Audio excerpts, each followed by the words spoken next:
if Helena folks and Joe Shikarchi are spending millions and millions of dollars blanketing the airwaves with ads saying that the other one is a creep, then Dan McKee is the one who benefits. Right. No one else is really thinking a year out from now about the 2026 primary. They're thinking about their energy bills. They're thinking about what's happening nationally. They're thinking about interest rates. They're thinking about, is my rent going up? How much are groceries?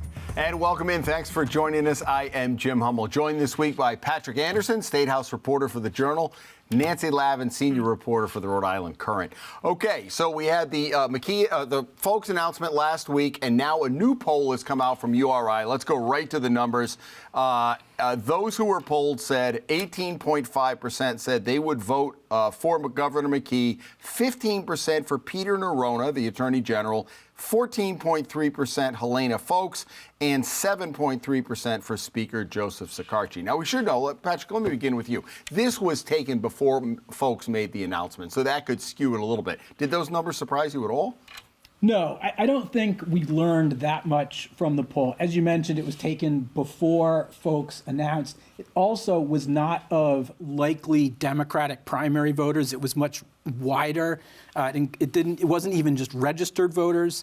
So it didn't really drill down into the primary electorate that would decide a primary between McKee and Folks.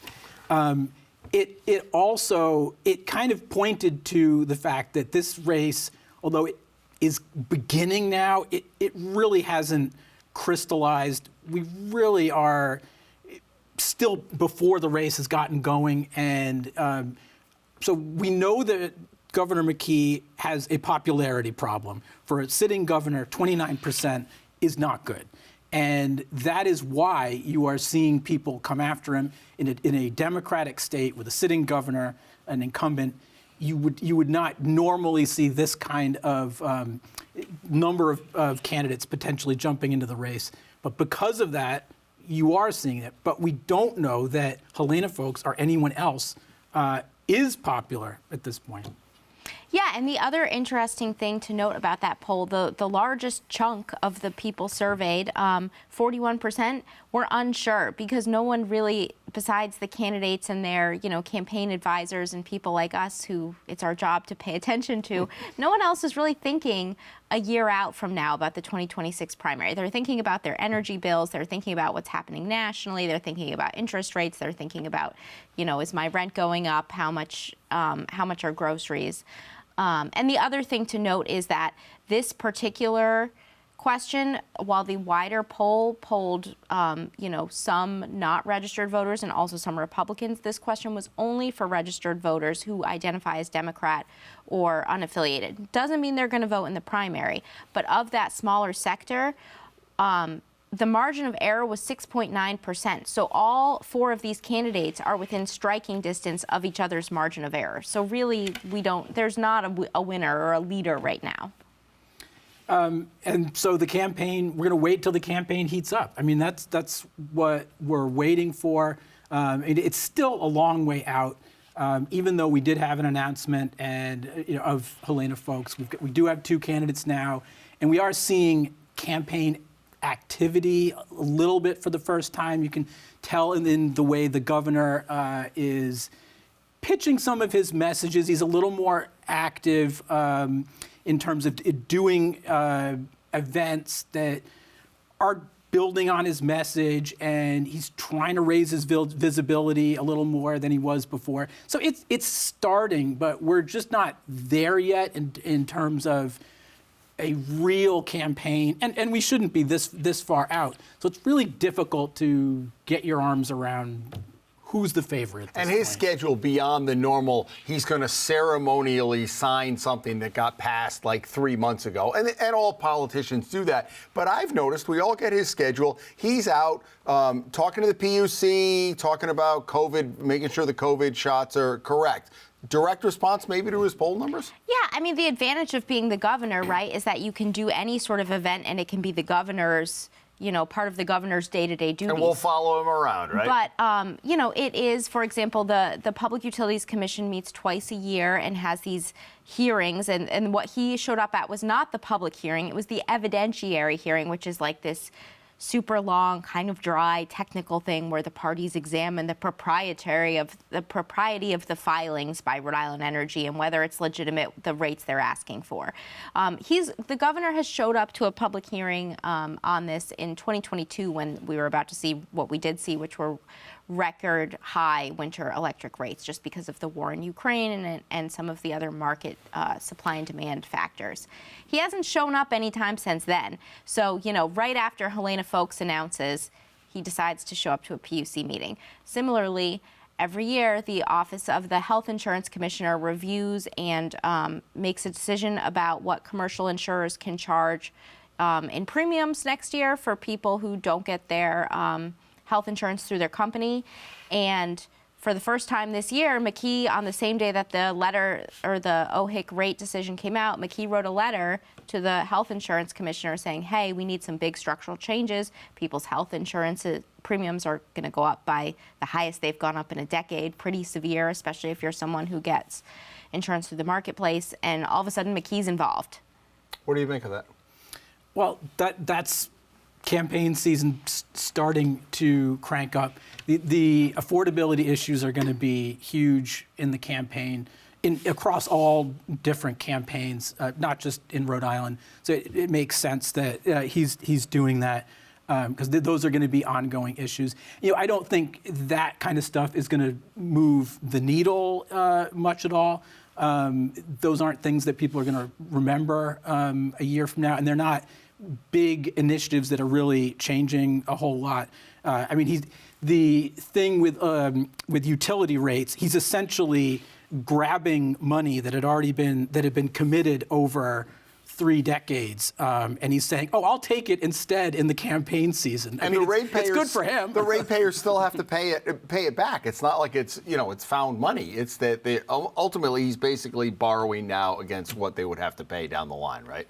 Well, I think it's money that as I understand it, the utility is going to have to pay, but they were going to spread it. They had a deal to spread it out over many, many years. So you would get this money. Yeah, so you would get this money every month for a long, long time. Instead, he's saying, "Oh, I'll take it now, please," while I'm in an election year, which makes sense for him. Interestingly, with that, we're not going to have to repay it, but this was all part of the terms of when Rhode Island Energy's parent company bought the utilities from National Grid in 2022.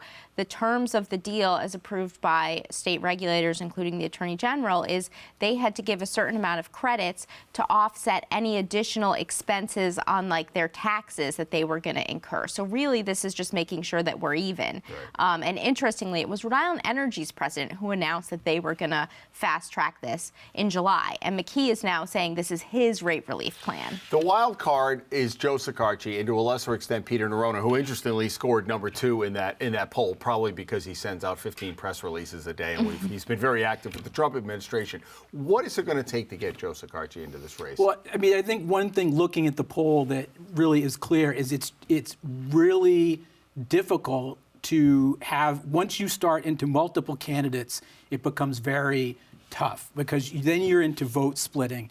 And even though the governor has 29%, which is incredibly low, if you put a 4-way race, he still comes pretty high on top. So right. So always having multiple challengers to the incumbent splits the vote of the challengers. So it is really difficult to get in if you're Joe Cicarci and you know that you were going to have Helena Foulkes in there.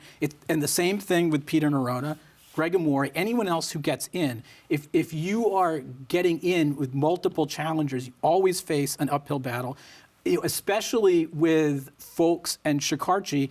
Their voters would probably overlap more than McKee's vote. McKee has a base in the Blackstone Valley with municipal leaders that is not large, but it is there, at least for now. And the others are really playing for a bigger field, but they really have that overlapping problem. So it's a real leap of faith for anyone else to jump in, knowing that they will be jumping into a race with a candidate in Foulkes who has just incredible amounts of money, can carpet bomb the airwaves, and is going to be able to go on the air almost forever with the money she can raise to get into that, knowing that you then have the incumbent running on the incumbent lane.